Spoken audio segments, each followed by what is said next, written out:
Now for the Sunday games, gonna do a little role reversal. He's gonna take the positives, I'm gonna take the negatives. First game on Sunday, we had the Chargers Patriots. There shouldn't be much to say here. In Foxborough, the Pats steamrolled this. Tom Brady looked like the GOAT. Julian Edelman looked like a top 3 receiver in the league. The Chargers looked terrible. Defense didn't come. If I'm saying the Cowboys defense didn't come to play, they really didn't come to play. Phillip Rivers before the game didn't shake nobody's hands at the coin toss. Bad decision because you made them mad, and now you got 48 or whatever it was dropped on your head, 42, something like that. I don't know if y'all saw the clip or there's a soundbite. They talked to the Chargers head coach Anthony Lynn, asking about what it feels like to play in Foxborough in a playoff game. What the mystique feels like around there.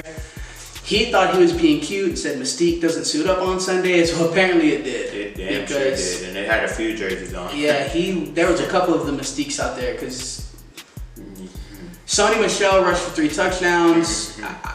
James White had 15 catches. I can't even talk about what the Patriots did good because there was just everything. Like, they didn't do anything bad. So, I'm going to have to end it on that. Patriots just look like the Patriots. Chargers, I'm just going to say it as nice as I can.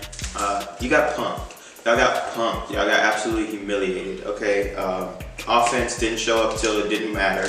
Mind you, that's a nice way of saying that. Because it could have been worse. Yeah, I could have threw some NSFW in here. Defense, this little 7 DB stuff that y'all tried on with the Ravens. You think Belichick wasn't ready for that? And to make it even worse, he humiliated y'all because he threw against that. He threw against 7 DBs. He threw against that. So that wasn't there. Special teams, Desmond King fumbles a punt return. Your defense finally gets a stop. Somehow pulls a stop out of the hat, and then Desmond King says, "Nah, I don't want the ball. Take it." So nothing was good for them. The one thing I guess you can pull away from it was just the fact that they didn't go outside and they got to 28. Because this game could have really been 14-41, but they made it 28-41. So good for them. Small shout out to Melvin Ingram though. He was asked after the game what he felt about the Charger season and what they accomplished. He gave the perfect answer. We didn't win the last game, so we didn't accomplish anything. Yeah. That's a great leader. I think he would probably be the defensive leader, even though Bosa's probably a little better. I think Ingram is who you identify the Chargers defense with. Or Hayward, maybe. Hayward. Yeah. Watch out for Derwin James. Just like every team that's lost so far, your future is bright. Future is definitely bright. But it's just not. You're not there yet. Probably one of the most exciting games in the Divisional in a while. It involved Super Bowl Foles, Nick Foles Magic versus the Saints and their New Orleans Voodoo. I'll start with the negative here. After quarter 1, it really looked like, or halfway through quarter 1, Nick Foles was dogging y'all like Saint fans. So don't be surprised if McVay don't have something ready for them. To exploit that secondary. Yeah. And if not for a underthrown ball to a wide open Zach Ertz, it might be 21-0. And that could be instead of a Lattimore pick. Shout out to Lattimore for getting a pick. But yeah, it could have been 21-0 and the game could have been over before it started. Past the sticks. Yeah. But Alshon Jeffrey, bro. Bro, you got to catch that ball.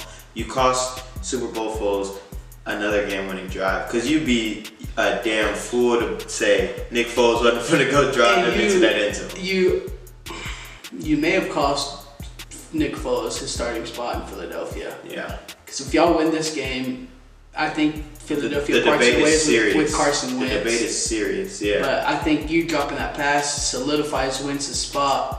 And shout out to you though for being a man about it and owning up to it, and shout out to the Eagles organization as a whole, from Doug Peterson down.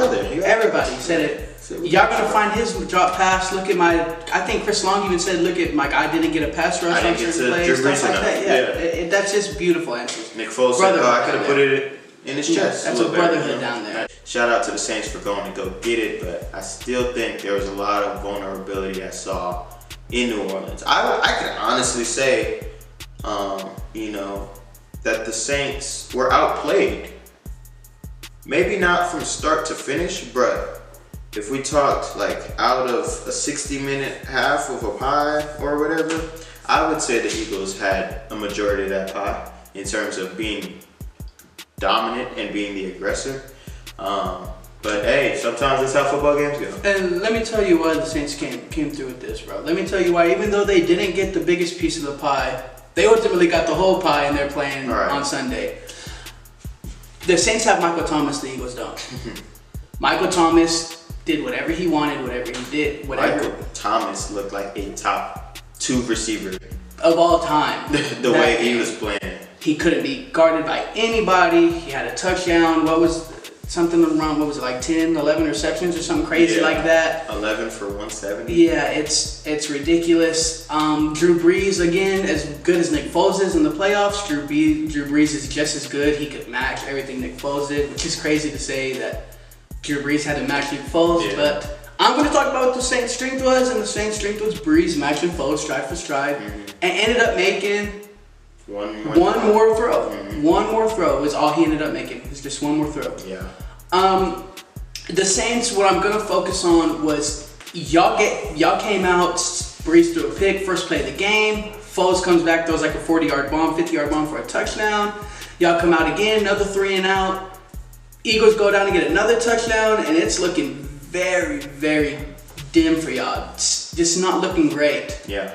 And y'all came out. That was it. Literally put y'all foot in the ground and said, all right, that's no more. That's big. That's no more. We're the number 1 seed for a reason. This is no more. That's big. And sure enough, you did. Like 20 straight points, got the stops you needed. 2 big picks. Both of them weren't really forced by your defense, more accepted by your defense. But nonetheless, you got them, and that's what it takes sometimes. Ball to bounce your way. Them Ohio State Buckeyes, man. Lattimore and Michael Thomas. Yeah. That's I.O. That's what it came down to, man. This is just, I got to get this off my chest because I'm a Cowboys fan. He's going to hate this, but Michael Thomas is going to go for 250 on Marcus Peters. Right, and I want him to. I want him to go for 275 on Marcus Peters just because he's talking out his neck, talking about he a top 3 corner in the league. Stop. Now, you were never. It's disrespectful to the other corners. In your prime of primes, you weren't, so stop. You're not even a top 3 corner on the Rams. Stop. Facts. Stop. Facts. Ugh. Alright, man. That's it for me, though. Let me get off the soapbox. Yeah. Alright, well, it's good to see you guys again, man. It's good to be back. We got a lot of content coming this week, so y'all stay tuned. Because we're finna get in that bag. We told y'all, man, we had to take that month off for the Christmas, had to go be with the folks and the family, but now that we back, we're here with y'all. Let's get into it. All right, man, y'all. We'll see y'all later.